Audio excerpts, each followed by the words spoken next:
आज वो जिन लोगों ने वोट कास्ट किया है उसकी वोट की इज्जत के दरपे है कि इनकी अगर 155 भी इनके हीरे जो है इनके पास है। सब्सक्राइब करें और बेल दबाएं ताकि कोई खबर रह न जाए।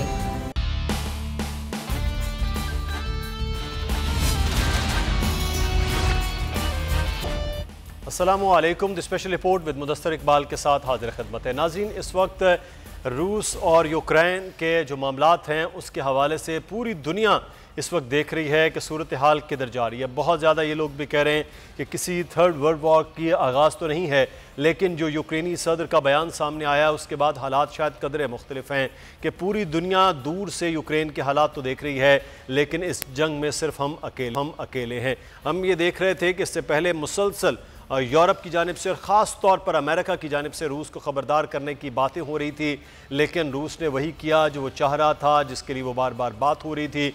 तो रशिया ने वो उन इलाकों का जो मुमकिन तौर पर रूस का ये बयान है मुबैना कि उनके इलाके हैं, मकबूजा इलाके हैं, उनका वो कंट्रोल वापस लेना चाहता है। ये पूरी एक लंबा मामला है जो यूक्रेन और रशिया के दरमियान साल से है, जिसमें कुछ सालसी का किरदार करता हुआ यूरोप नज़र आ रहा था। लेकिन अब यूरोप में भी वो आवाज़ नहीं उठ रही है, वो बात नहीं है, वो इंगेजमेंट नहीं है रशिया के हवाले से, और जो अमेरिका की दी जाने वाली तमाम तर धमकियाँ हैं वो भी कारगर साबित नहीं हुई हैं और रशिया ने अटैक कर दिया यूक्रेन पर। और वहाँ पर इस वक्त सूरत हाल ये है कि जो हुकूमत ने ऐलान किया वो तकरीबन 150 के करीब लोगों की हलाकत के बारे में ज़ाहिर किया गया है। पाकिस्तानी बहुत बड़ी तादाद में स्टूडेंट्स ख़ास तौर पर वहाँ पर मौजूद हैं, कुछ फैमिलीज़ भी वहाँ रहती हैं, और जो ख़ास तौर पर जो बॉर्डर ये एरियाज़ के शहर हैं वहाँ पर लोग मौजूद हैं और वो महसूर होकर रह गए हैं। आज हम इस सूरत हाल पर बात करेंगे, साथ ही साथ वज़ीर आज़म का जो दौरा रूस है, क्योंकि वज़ीर आज़म वापस आ चुके हैं, आज इस दौरे को हम किस तरह से पाकिस्तानी हुकूमत वो देख रही है और अगले आने वाले दिनों में ये दौरा कितना अहमियत का हामिल होगा, इस पे भी बात होगी। तो वहाँ रूस यूक्रेन में फंसे हुए कुछ पाकिस्तानी तलबा से हम बात करेंगे। इस वक्त हमारे साथ मलिक ज़ैनुल आबिदीन यूक्रेन से मौजूद हैं, उनसे बात कर लेते हैं। ज़ैन, बहुत शुक्रिया आपके वक्त का। सबसे पहले तो आप अपनी खैरियत के हवाले से बताएं कि आप ठीक हैं, जो आप जिस शहर में मौजूद हैं, एक तो बताइएगा कि वो कौन सा शहर है, और दूसरा ये भी बताइएगा कि जिस शहर में आप हैं वहाँ पर भी ये अटैक हुआ है, इस वक्त सूरत हाल क्या है? जी अस्सलाम वालेकुम। हालात बहुत ख़राब हैं क्योंकि मैं कीव में हूँ, कीव में था, और वहाँ पे भी जो रशियन आर्मी है वो ऑलरेडी अंदर आ गई थी, and they attack so many places and they were like bombarding, they are killing civilian लोग हैं, और जिसकी वजह से लाइक हमें खुद ही विदाउट किसी की हेल्प हमें ट्रेन लेनी पड़ी है। तो ज़ैन, आप इस वक्त कहाँ पर हैं, किस शहर में मौजूद हैं, और वहाँ बाकी भी पाकिस्तानी स्टूडेंट्स जो हैं वो आपके साथ हैं? अभी मैं ट्रेन में हूँ।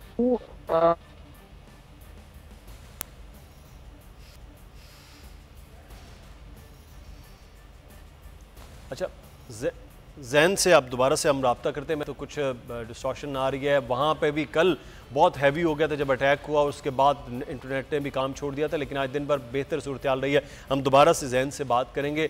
नजमुद्दीन शेख साहब इस वक्त हमारे साथ मौजूद हैं, फॉर्मर एम्बेसडर। बहुत शुक्रिया नजमुद्दीन शेख साहब आपके वक्त का। सर, ये बड़ा एक मामला हुआ है, एक तरफ तो रूस यूक्रेन का, तो ये इस जंग की हीट और ये मामलात क्या अंडर एस्टिमेट कर रहा था यूरोप या अमेरिका और ख़ुद यूक्रेन कि रशिया हमला करेगा नहीं करेगा, क्योंकि ये इन बिटवीन की बातें चल रही थी, लेकिन बहरहाल रशिया ने वो किया है कि जो वो चाह रहा था। हाँ, देखिए, इसमें हमें तारीख को देखना ज़रूरी है, और तारीख को अगर हम देखें तो कुछ अर्सा पहले 2014, जिसको वो मैदान का वक्त कहते हैं, और जिसको कहते हैं कि ये ऑरेंज रेवोल्यूशन था, उसमें हमें देखना है कि अमेरिका ने और जो अभी विक्टोरिया न्यूलैंड है, जो कि उस वक्त assistant secretary of state for Europe थी, और उनके एम्बेसडर जो थे वहाँ पे, उन दोनों ने मिलके जो कि उस वक्त प्रेसिडेंट थे क्या किया था।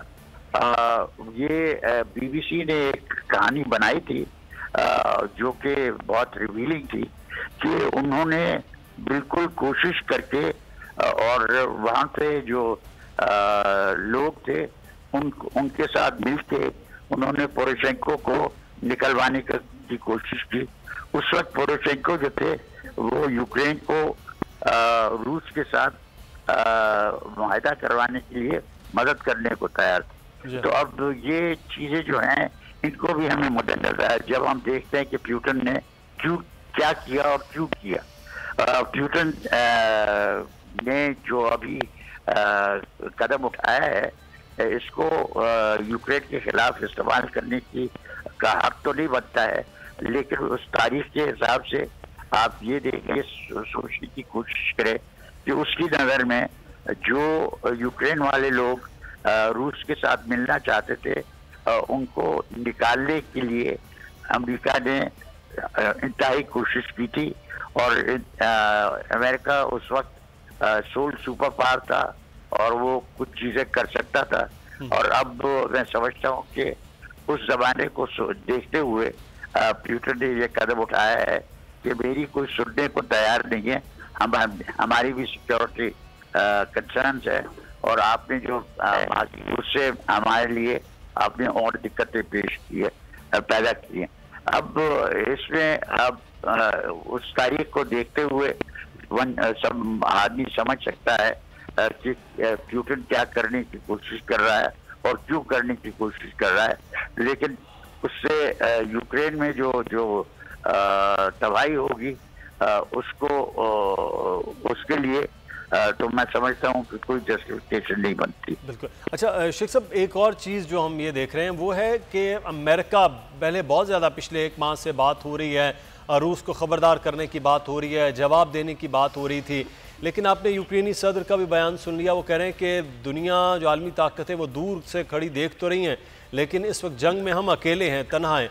तो यूरोप हो या फिर अमेरिका, तो यूक्रेन फिर अकेले को इस तरह से छोड़ा गया। लग तो ये रहा था कि शायद पूरा जवाब रशिया को उसी तरह से दिया जाएगा, लेकिन ऐसी चीज़ नज़र नहीं आई। तो ये क्या वजह है? नहीं, देखिए अभी जो प्यूटन ने इकदाम किए हैं वो पूरे हुए नहीं हैं। इसमें और इकदाम होने के इम्कान हैं। अभी खदशा अमेरिका को ये है कि फिर जो गैस की और तेल की कीमतें बढ़ेंगी उसका असर अमेरिका में भी पड़ेगा। अभी अमेरिका में $3 से ज़्यादा की गैस बिक रही है, उससे बहुत तशवीश है लोगों को कि हमारी इकोनॉमी जिसको उभरना चाहिए था वो इसकी वजह से रुक न जाए। इस वक्त उनके पास 7% इन्फ्लेशन भी हो गई है। ये चीज़ें हैं जो कि जिसकी वजह से कुछ झिझक है, लेकिन मुझे लगता है कि अब बाइडेन ने अपने आप को एक हद तक कमिट किया हुआ है कि वो जिन इक़दाम की उसने कहा है उसको पूरा करेगा। इसमें सबसे बड़ी झिझक जो होगी क्योंकि यूरोप वाले कहते हैं कि सब इसके असरात तो सब हम पे पड़ेंगे। बिल्कुल। आप जब तक नई टर्मिनल बनाएं और हमें गैस दिलवाने की कोशिश करें अपनी तरफ से या कतर की तरफ से, इसमें तो वक्त लगेगा, तब तक हम तबाह हो जाएंगे। तब तक हमारे पास कीमतें इतनी बढ़ जाएंगी कि हमसे बर्दाश्त से बाहर हो जाएगी बात। तो इसकी वजह से कुछ झिझक है, लेकिन मुझे लगता है कि अब बाइडेन ने जो रास्ता अख्तियार किया है उसमें उसके लिए रुकना भी बहुत मुश्किल है, क्योंकि फिर कोई जो क्रेडिबिलिटी है जिस पे बहुत एम्फेसिस रखता है बाइडेन, वो क्रेडिबिलिटी नहीं रहेगी। तो मुझे लगता है कि अभी कुछ और भी सैंक्शंस लगेंगी और ख़ास तौर पे अगर वो इस हद तक पहुंची कि उन्होंने स्विफ्ट पे से रूस को निकाल दिया तो बहुत असर होगा। आपने देखा है कि रूसी स्टॉक एक्सचेंज जो है उसमें बहुत तबाही बची हुई है और डॉलर की कीमत रूस में बहुत बढ़ गई है। रूस ने 6.5 बिलियन के करीब एक फंड बनाया हुआ है, उसमें से मैं समझता हूँ कि 100 बिलियन के करीब डॉलर्स में है, लेकिन बाकी सब EU में है। अब EU को भी अगर इस तरह से काबू किया तो फिर रूस के लिए भी बहुत दिक्कत होगी। और रूस में अब कुछ डेमोन्स्ट्रेशन भी हो रही हैं। मैं समझता हूँ कि अब लोग वहाँ पे कह रहे हैं कि हम पे अब इस किस्म की इक्तिसादी मुश्किलात क्यों ला रहे हैं, जबकि यूक्रेन से कोई खास लेना देना नहीं है। अब ये रिपोर्ट्स तो सब अमरीकी हैं या मगरबी सोर्सेस से हैं, तो इसमें कितनी सदाकत है उसका मुझे यकीन नहीं है, लेकिन ये सूरत हाल पैदा हुई है। अच्छा शेख साहब, एक चीज़ वज़ीर आज़म का दौरा बड़ा अहम था कि एक तो ये स्केड्यूल था दौरा, लेकिन अचानक उसी दिन ये अटैक कर दिया रशिया ने यूक्रेन पर जिस वक्त वज़ीर आज़म वहाँ थे। लेकिन हम खालिस्तान पाकिस्तान के मफाद और मुस्तकबिल के हवाले से इस दौरे को देखें तो आप क्या समझते हैं? ये एक खातिर खा बेहतर दौरा था, क्योंकि पाकिस्तान में तवानाई के बहरान के जो बड़ी दो चीज़ें वो रशिया से बहुत जुड़ी हुई। जी सर। हाँ देखिए, खारजा पॉलिसी में आप अगर कोई कमिटमेंट करते हैं तो उस कमिटमेंट को पूरा करना चाहिए। आपकी एग्रीमेंट्स हैं रूस के साथ, पुराने एग्रीमेंट्स हैं, और जिसपे खास अहमियत मैं उसको देता हूँ तो नॉर्थ साउथ पाइपलाइन जो है उसपे जो आपने एग्रीमेंट की थी 2021 में, उसकी इम्प्लीमेंटेशन का हमें ज़रूरी था।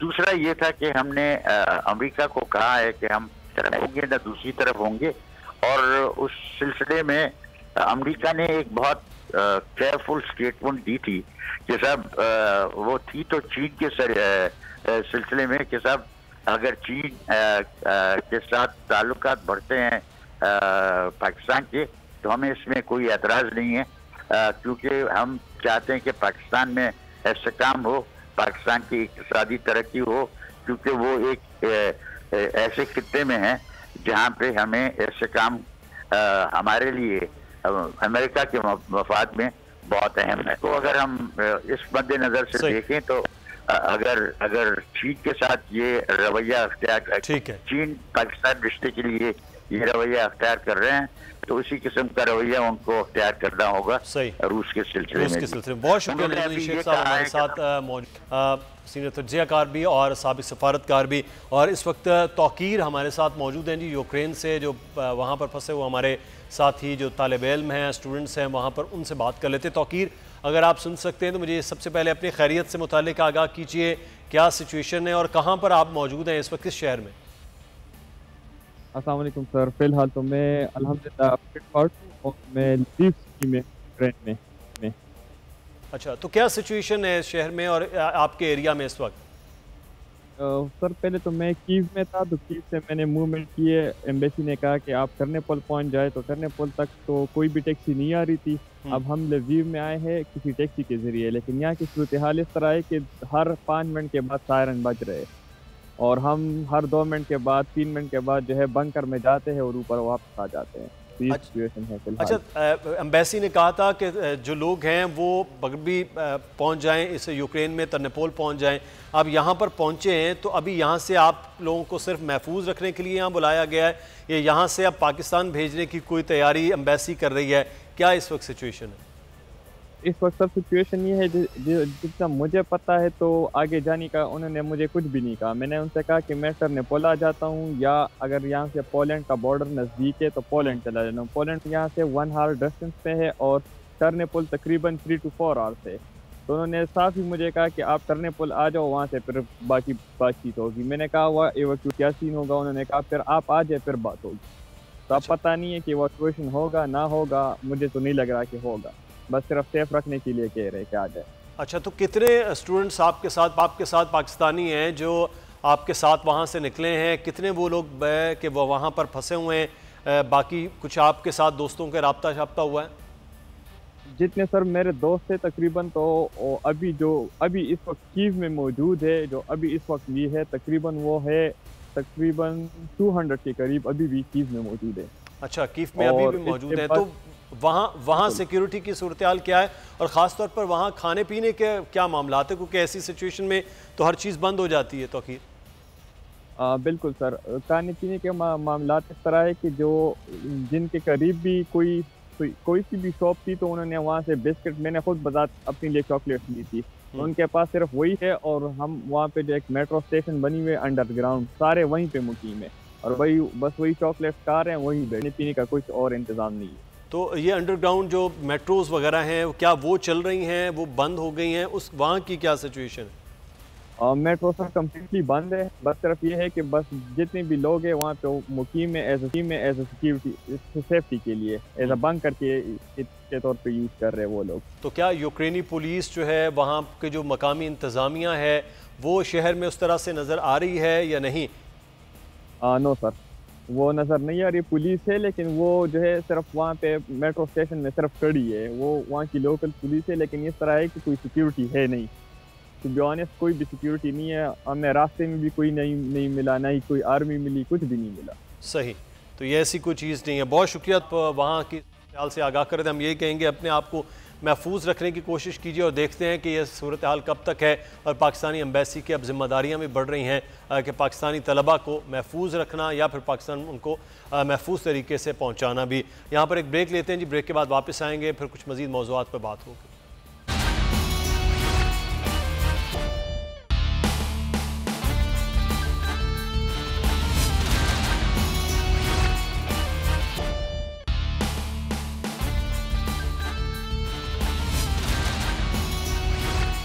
ब्रेक के बाद आपको खुशामदीद कहते हैं जी। अब हम कुछ बात करेंगे मुल्क में तहरीक अदम एतमाद के ज़ोर शोर के हवाले से। एक जानिब मुलाकातें हो रही हैं, हुकूमत के इत्तहादियों को अपोजिशन बनाने की कोशिश कर रही है, हुकूमत दावा कर रही है इत्तहादी उनके साथ हैं, अपोजिशन ये बात कर रही है कि ख़ुद उनके वज़रा और MNAs टिकट के हवाले से कह रहे हैं कि कन्फर्म करें हम आपको वोट देंगे। जहांगीर तरीन साहब का ग्रुप के बारे में भी यही दावा किया गया अपोजिशन की जानिब से। तो इसका मतलब है कहीं टिकटें बिकेंगी और कहीं अब वजारतें बिकेंगी, यानी कि दोनों जानिब कहीं ना कहीं कुछ ना कुछ जो है वो वादे वईद भी किए जाएंगे, तसल्लियाँ भी दी जाएंगी कि अब अगले आने वाले दिनों में चेंज होगा। लेकिन साथ ही साथ चेंज क्या होगा कि वजारत आला में तहरीक अदम एतमाद आती तो पंजाब किसके हवाले होगा? वजारत उज़्मा में तहरीक अदम एतमाद कामयाब होती है तो वज़ीर आज़म की कुर्सी पर कौन बैठेगा? ये सारी चीज़ें भी अब तय हो रही हैं, ज़रा ये बता रहे हैं। हमारे साथ इस वक्त राना अरशद साहब मौजूद हैं, पाकिस्तान के रहनुमा। राना साहब बहुत शुक्रिया आपके वक्त का। नदीम कुरैशी साहब ने भी हमें ज्वाइन किया है, पाकिस्तान तहरीक इंसाफ के रहनुमा हैं, पार्लिमानी सेक्रेटरी हैं पंजाब असम्बली में। बहुत शुक्रिया नदीम साहब आपके वक्त का भी। वज़ीर आज़म वापस आ गए नदीम कुरैशी साहब, और उन्होंने इजलास भी आज बनी गाला में 6 बजे अभी 1 घंटा 1.5 घंटा के बाद बुला लिया है। जहाँ ये तहरीक अदम एतमाद के मामलात है वहाँ भी उन्होंने जायज़ा लेना है। लेकिन सर आपकी अपनी पार्टी के लोगों के बारे में दावा किया जा रहा है, वज़ीर भी जा रहे हैं और बहुत से कुछ ग्रुप्स हैं, जहांगीर तरीन साहब का वो कह रहे हैं कि वो टिकट की अगर बात हो जाए तो वो भी चले जाएंगे। इत्तहादियों के हवाले से भी शकूक व शुबात हैं। तो फिर आप तैयार हैं कि तहरीक अदम एतमाद अब आपके सर पर आन पड़ी है और वो भी अपोजिशन की कामयाबी की सूरत में होगी? बिस्मिल्लाह रहमान रहीम। देखें मुदस्सर, मैं तो समझता हूँ ख्वाब देखने पर कोई पाबंदी नहीं है।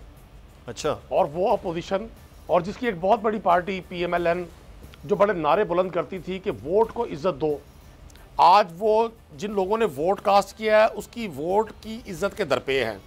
अच्छा, मज़े की बात यह है ये पाकिस्तान तहरीक इंसाफ की उस तमाम जो मुंतखब लीडरशिप है उसको तो कहते हैं जी ये इंतखाबात में धांधली का नतीजा है, और जिनसे इनकी किसी भी वजह से लैक सलैक हो जाए किसी तकरीब में या किसी से ये मिलने या कोई ऐसी स्टेटमेंट दे दे जिससे तासुर ये उभरे कि शायद वो खफा है या नाराज़ है या वो पार्टी पॉलिसी के हवाले से किसी भी तहफ़्फ़ुज़ का इज़हार करता है, ये फ़ौरन उसके सर पे हाथ रख कर ये कहते हैं जी ये वाला वोट है जिसको हम इज्जत देना चाहते हैं। मतलब इन्होंने पिक एंड चूज़ किया हुआ है। मैं पॉलिटिकल वर्कर हूँ, आज भी लाहौर में मौजूद हूँ, बहुत सारे दोस्त मेरे अरकान असम्बली हम आपस में रब्ते में हैं। मुझे 100% यकीन है कि पिछले 3.5 साल की तरह ये भी मिस फायर होगा। इन्होंने कौम को ये पैगाम ज़रूर दे दिया सारी अपोजिशन ने कि ये जो 35 साल हुक्मरान रहे ये पाकिस्तान के वसाइल पर हुक्मरान रहे, वसाइल के इस्तेमाल से दूरी ने इनको इतना बेचैन किया हुआ है कि आइनी तौर पे जो 5 साल की मुद्दत है उसमें अब ऑलमोस्ट 1.5 ईयर रह गया, इनसे वो भी बर्दाश्त नहीं हो रहा। ये पहले स्टेटमेंट ये दिया करते थे कि जी हम किसी सूरत इनको सियासी शहीद नहीं होने देंगे, हमने इनको सियासत के मैदान में शिकस्त देनी है। अब इनको पता है कि आहिस्ता आहिस्ता जिस तरह से इंटरनेशनली पाकिस्तान के का वकार बुलंद हुआ, पाकिस्तान के इंटरनल हालात बेहतर हो रहे हैं, पाकिस्तान कोविड जैसी एक बहुत बड़ी वबा से अल्हम्दुलिल्लाह बाहर निकलकर और नॉर्मल लाइफ की तरफ बढ़ रहा है। पाकिस्तान के ज़रिए मुबादला बढ़ रहे हैं, पाकिस्तान की एक्सपोर्ट्स बढ़ रही हैं, पाकिस्तान में अभी ज़खायर बन रहे हैं, पाकिस्तान में और पंजाब में और KP में रोड इंफ्रास्ट्रक्चर और बहुत सारे काम हो रहे हैं। इनको अंदाज़ा है कि आने वाले दिनों में अगर ये सब कुछ पाए तकमील तक पहुँच गया और महंगाई का जो चूरन ये पिछले 2-2.5 साल से बेच रहे हैं, इनकी पटारी में ये एक ही सांप है जिसको ये हर आम आदमी का हमदर्द बनकर उसको इस्तेमाल करने की कोशिश करते हैं। और अगर इमरान खान ने ये महंगाई का जिन भी काबू कर लिया तो फिर ये लोगों को क्या लॉलीपॉप देंगे।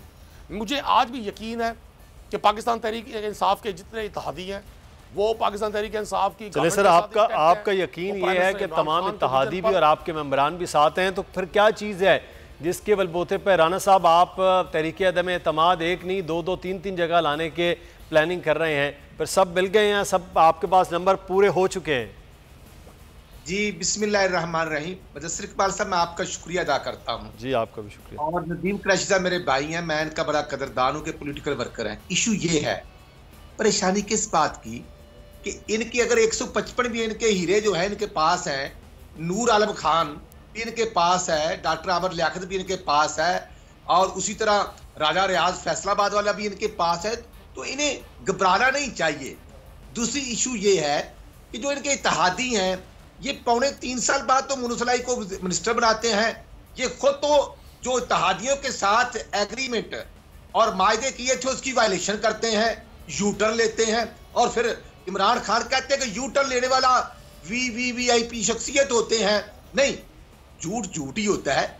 इशू ये है कि आज इंटरनेशनल लेवल पर देख लें और पूरी दुनिया, यूक्रेन में पाकिस्तानी तुलबा हाथ उठाकर पाकिस्तानी कौम से ये गुजारिश कर रहे हैं कि हम फंसे हुए हैं, और यूक्रेन में जो हमला हुआ वो बादशाह सलामत इमरान खान रूसियन सदर के पास बैठकर वहां अनाउंसमेंट होती है।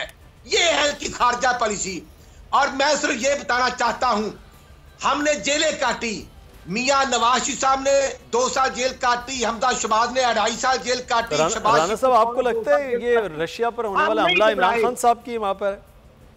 तो क्या होता है भाई मुदस्सिर इकबाल साहब, आपके साथ बैठकर आपके टीवी चैनल पर बैठकर पानी पियो, पानी मैं दोस्त करूं तो क्या होगा? ये मैसेज पास हो रहा है। मैं समझता हूं कि फिर ये वहां पर मौजूद थे तो यूक्रेन पर हमला होता है। आज मैं अर्ज ये करना चाहता हूं, महंगाई, बेरोजगारी, लाक़ानूनियत, भाई इन्होंने तो 100 दिन में नया जनूबी महासूबा देना था। ये इतने बड़े झूठे हैं। ये 200 अरब तो मुराद सईद साहब लेकर आ रहे थे जब इमरान खान आए हैं। इनका झूठ पकड़ा गया, ये एक्सपोज हो गए। अब इनके MNA MPs के पास वो हेलमेट नहीं है जो पहनकर आवाम के पास चले जाए। मैं बतौर मेंबर CWC और सबाई नायब सदर पाकिस्तान मुस्लिम लीग पंजाब ये अर्ज करना चाहता हूं कि कायदे मोहतरम मियां मोहम्मद नवाशी साहब ने बिल्कुल पहले परमिशन ही नहीं दी थी। अब हालात के मुताबिक जब अवाम भूख से मर रहे हैं तो ये अपोजिशन का हक है आइन के मुताबिक अदमे इत्मीनान करना। ये हमें हमारा प्रिविलेज, हमें पार्लियामेंट में रहते हुए कानून के मुताबिक, हम तो आइन के मुताबिक बात करते हैं। तो ये PTA पर हमला करते थे, ये पाकिस्तान के दरुल खिलाफा पर हमला करते थे। ये अपना काम राना साहब आप तहरीक अदम एतमाद कामयाब तो वजीर आजम शहबाज शरीफ साहब बन रहे हैं, फिर क्या तय हो रहा है? वजीर आला आपके सूबे में वजीर आला कौन आ रहा है सर? देखिए जी, इशू ये है कि पंजाब में हमारे पास तो 165 है, और जो आज़ाद अरकान थे जिनमें कुछ हमारे भी थे और वो जीतने के बाद जहांगीर तरीन के साथ शामिल हो गए थे। अब इशू ये है कि हम जो हमारी CC ने फैसला किया वो ये था कि हमने शामिल होकर हमने जो वहां पर फैसला हुआ है CWC का, शहबाज साहब को ये टास्क दिया है कि वो तमाम इत्तेहादियों से और तमाम अपोजिशन पार्टियों से राब्ता करके अदम इत्मीनान के मुतल्लिक अपना जो टास्क उनको सौंपा गया है, जो स्केर हमें चाहिए उसकी तरफ हम कोशिश कर रहे हैं। देखिए जी, ठीक है। अच्छा राना साहब हम गुफ्तगू करते हैं। मैं हसन मुर्तज़ा साहब मौजूद हैं पाकिस्तान पीपल्स पार्टी पंजाब के इंशाल्लाह मुदस्सिर इकबाल एतमाद कामयाब होगा। मैं सेक्रेटरी जनरल पाकिस्तान पीपल्स पार्टी पंजाब हसन हुक्मरानों का जाना, राना साहब हसन साहब से बात, अपोजिशन राना साहब हसन मुर्तज़ा साहब मेरे साथ टेलीफोन लाइन पर है सर, उनसे बात कर लेते हैं। हसन मुर्तज़ा साहब, आप तो तैयारी कर रहे होंगे, अगली चंद दिनों बाद पहुंचने वाला है मार्च जो कराची से निकलेगा पंजाब में, लेकिन सर साथ साथ जो तहरीक अदम एतमाद की तैयारियां और ख़ास तौर पर आपके सूबे में तब्दीलियों की भी बात हो रही है, तो पीपल्स पार्टी सर कहाँ स्टैंड कर रही है? शाह साहब, पाकिस्तान पीपल्स पार्टी जो है वो इस जमहूरी अमल में शामिल है। पाकिस्तान पीपल्स पार्टी जो है उसका जो किरदार है इस सारे प्रोसेस के अंदर वो सारों के सामने है, बड़ा कलीदी किरदार अदा कर रहे हैं हम जी तब्दीली में। और ये आज मैं बड़े फख्र के साथ कहता हूँ कि चाहे 2 साल ताखीर के बाद सारी अपोजिशन को ये ख्याल आया और उन्होंने ये समझा कि चेयरमैन बिलावल भुट्टो का जो नैरेटिव था, जो बयानिया था, वो दुरुस्त था, और आज सारे उसमें इंशाअल्लाह ताला ये अदम एतमाद कामयाब भी होगा और इस मुल्क के अंदर एक हकीकी जो अवामी और जमहूरी तब्दीली और आईनी तरीके से जो तब्दीली है वो आएगी। तो सर तहरीक अदम एतमाद की कामयाबी की बड़ा दावा ये किया जा रहा है अपोजिशन की तमाम जमातें, आप भी और PDM भी, तो फिर सर ये लॉन्ग मार्चेस की ज़रूरत उससे पहले क्यों है? लेकिन लॉन्ग मार्च की हमने पहले तारीख दे दी है और वो तारीख जो है वो अनाउंस्ड है, उस पर हमने लॉन्ग मार्च करना है जी। वो हमारा पीपल्स पार्टी का इंफरादी फैसला था। उस वक्त अपोजिशन जो थी वो मुत्तहिद नहीं थी, अगर ना हम उनके साथ मिलके करते।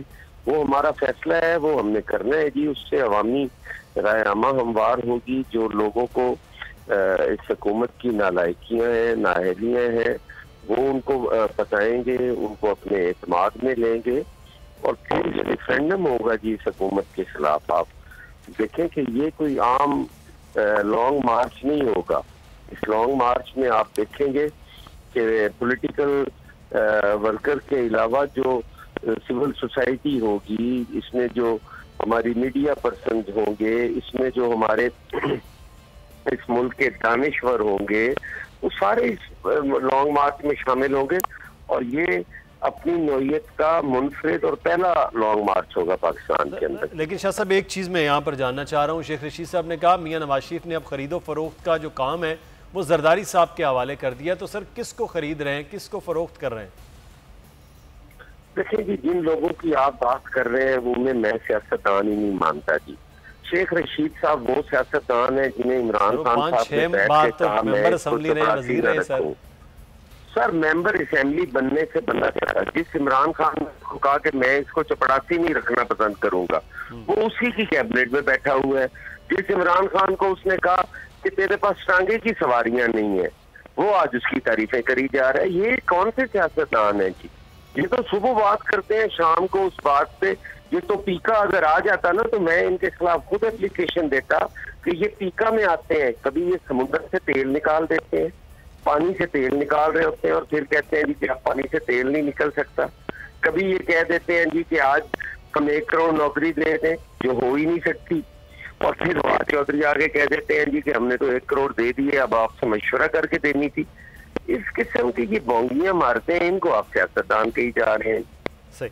अच्छा नदीम कुरैशी साहब, आप भी इसी असम्बली में हैं जिसमें हसन मुर्तज़ा साहब हैं और वज़ीर आला की तब्दीलियों की बात हो रही, तो आपके स्पीकर के हवाले से बार बार बात हो रहा है कि वो बेस्ट चॉइस होंगे तमाम मुश्तरका तरीके अदम एतमाद में जमातों के हवाले से। अब वल्लाह आलम के क्या मामला होता है, लेकिन परवेज़ इलाही साहब मुलाकातें भी कर रहे हैं, बातचीत भी हो रही है, तो कहीं ना कहीं तो कुछ ना कुछ पक रहा है सर। तो स्पीकर जो है वो डायरेक्टली वज़ीर आला भी बन सकते हैं और आपकी जमात अपोजिशन में आ सकती है। नदीम साहब देखें जी, होने को तो बहुत कुछ हो सकता है, हर चीज़ का इख्तियार अल्लाह के पास है। चौधरी परवेज़ इलाही पाकिस्तान की पॉलिटिक्स का एक बड़ा मोतबर, बड़ा ज़हीन और बड़ा एक ज़ीरक नाम है।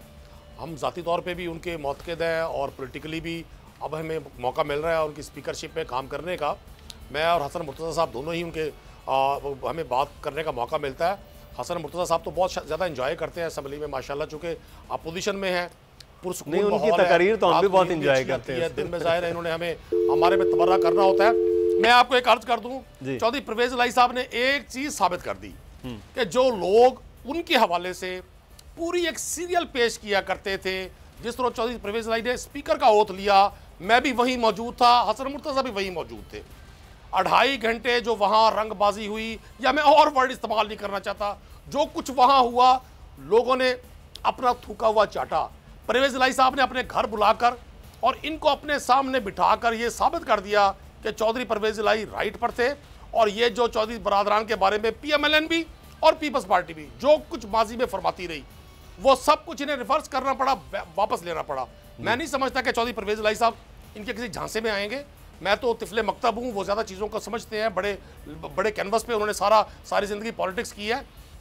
पाकिस्तान की आवाम ने बड़ा इस बात को एंजॉय किया है कि जिस गवर्नमेंट के खिलाफ शहबाज शरीफ साहब मीनारे पाकिस्तान पर हाथ वाला पंखा जला करते थे, और पेट फाड़ने के भी इन्होंने शेख रशीद साहब के हवाले से मनसूब बात की ना जी हसन मुर्तज़ा ने, वरना मैं ये बात ना करता तो लोगों को वो फ़ैन याद है हाथ वाला, जो उन्होंने अपना कैंप ऑफिस बनाया था मीनारे पाकिस्तान पे लोड शेडिंग, एफर्टिन और हज स्कैंडल के खिलाफ।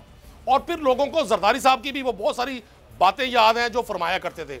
और मैं तो इसमें एक मुतसर एक बहुत बड़ी, मतलब मैं सियासत की सतम ज़रीफ़ी कहूँ या पाकिस्तान में अक़दार का इन्हतात कहूँ, कि रहमान मलिक जो पीपल्स पार्टी का एक बहुत बड़ा नाम था और बेनज़ीर भुट्टो की शहादत के वक्त भी खासा वो स्कैंडलाइज रहे, उनकी मौत हो गई अचानक। अल्लाह उन्हें गरीक रहमत करे। मैं उनके अजीज़ों से भी और उनकी फैमिली से दुआ गो हूँ कि उनको अल्लाह सब्र दे। पीपल्स पार्टी ने बिल्कुल अपनी एक्टिविटीज़ मनसूख नहीं की। मैं हैरान था कि आसिफ जरदारी साहब हो या पीपल्स पार्टी की एक्टिविटीज़ हो, इन्होंने एक तरफ रहमान मलिक साहब की लाश पड़ी हुई थी, अल्लाह ताला उनको बार बार मैं कह रहा हूँ करवट जना नसीब करे, लेकिन ये कितनी बेरहमी है कि इंसानी अक़दार, इंसानी ताल्लुकात इतने गैर अहम हो गए हैं इस सियासी जोड़ तोड़ के लिए कि पीपल्स पार्टी और जरदारी साहब पूरी तरह एक्टिव रहे कि गवर्नमेंट को ज़रूर नीचा दिखाया जाए, लेकिन चश्मे फलक भी देख रही है, आम आदमी भी देख रहा है, मीडिया की आंख भी देख रही है।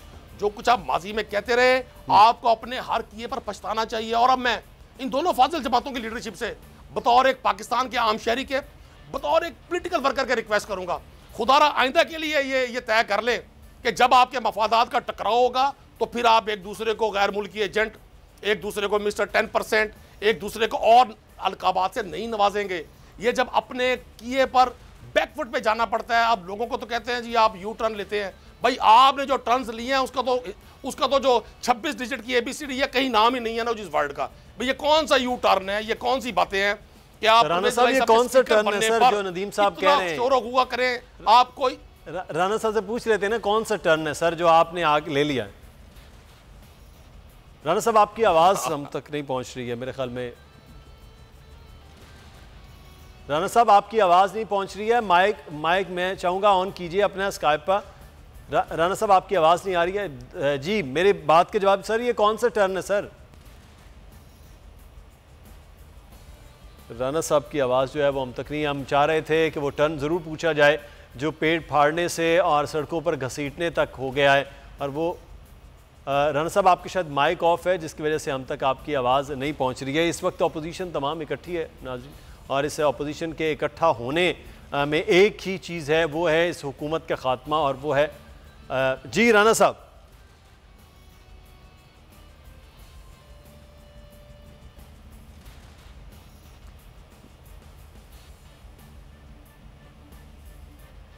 राना साहब को शायद हम राब्ता जो है वो नहीं कर पा रहे हैं, लेकिन एक चीज़ जो है कि एक चीज़ पर इकट्ठे हुए। लेकिन नदीम साहब आप वज़ीर आज़म क्या कह रहे हैं इस तरीके अदम एतमाद पर कि आपने घबराना है या आपने नहीं घबराना है?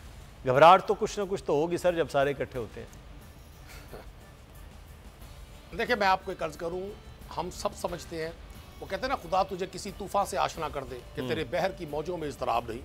पाकिस्तान तहरीक इंसाफ का जो वर्कर थोड़ा सा ये महंगाई और दीगर इशूज़ की वजह से डिसार्ट था, सब एक्टिव हो गए हैं। मैंने तो अगले रोज़ भी कहा है जी हम बिल्कुल फेस करेंगे जी। अगर पाकिस्तान तहरीक इंसाफ के अपने अरकान इनके मोटो पर चलना चाहते हैं, जिस तरह ये मुतकबिराना गुफ्तगू करते हैं जी हमसे टिकट्स के वादे पर लोगों ने कमिटमेंट कर ली है वोट्स की, तो दूध का दूध पानी का पानी हो जाएगा। लेकिन नदीम साहब वो देखें दो तरह की पाकिस्तान तहरीक इंसाफ, नदीम साहब मैं आपकी बात काटूं, दो तरह की, एक वो हैं जो आप लोग हैं जो शुरू से नीचे ग्रास रूट से PTI और करते करते आज मेंबरान समय, और एक वो हैं सर जो 2018 के इलेक्शन से पहले आन वारिद हुए, टिकटें भी उनको मिल गई, वो जीत गए, वो असम्बलियों में आ गए, कुछ वजीर बने, कुछ नाराज़ हुए, एक वो हैं। अब बहरहाल तरीके अदम एतमाद में उनका वोट भी है। देखें जी, जाहिर है मुझे आपको एक बात बताते हुए कोई आर महसूस नहीं मैं करता कि ये हमारी सपोजिशन को बहुत ज़्यादा हजीमत उठानी पड़ेगी। एक भी शख्स इनके साथ अटैच नहीं होगा। जितनी कानून साजी हुई, जितने बजट्स हुए, हर जगह पाकिस्तान तहरीक इंसाफ ने इनको शिकस्त दी।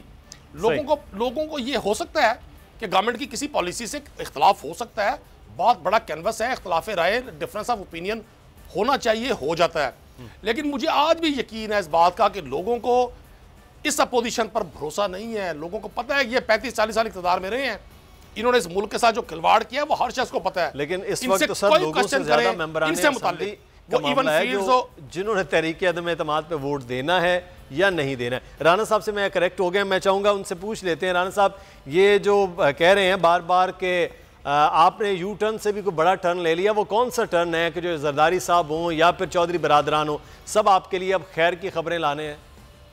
मुदस्सर साहब, इशू ये है कि इमरान खान साहब ने कहा था कि परवेज राही साहब पंजाब के सबसे बड़े डाकू हैं, फिर उनको साथ मिलाकर पंजाब की गवर्नमेंट बना ली। और जहांगीर तरीन को जो शामुद क्रैशी ने कहा वो हेलीकॉप्टर और जहाज हरकत में आया, आज ये देख लें। और शेख रशीद को कहते थे इमरान खान के मैं चपरासी भर्ती नहीं करूंगा, उनको इंटीरियर मिनिस्टर बना दिया।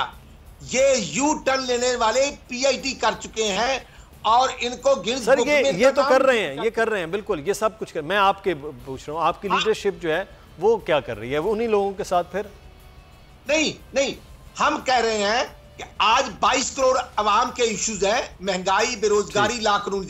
आज आपस में हम अपना रोल प्ले कर रहे हैं, हम किसी जिद में नहीं है। हम समझते हैं कि पार्लियामेंट का अंदर जो प्रिविलेज या राइट आइन हमें देता है, हमने उसको अवेल करना है।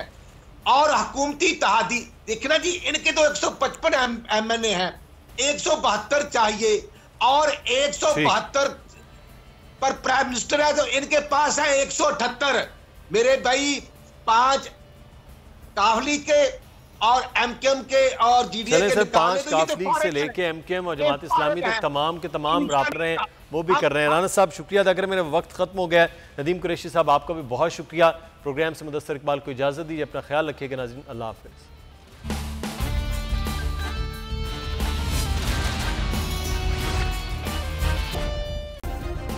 सब्सक्राइब करें और बेल दबाएं ताकि कोई खबर रह न जाए।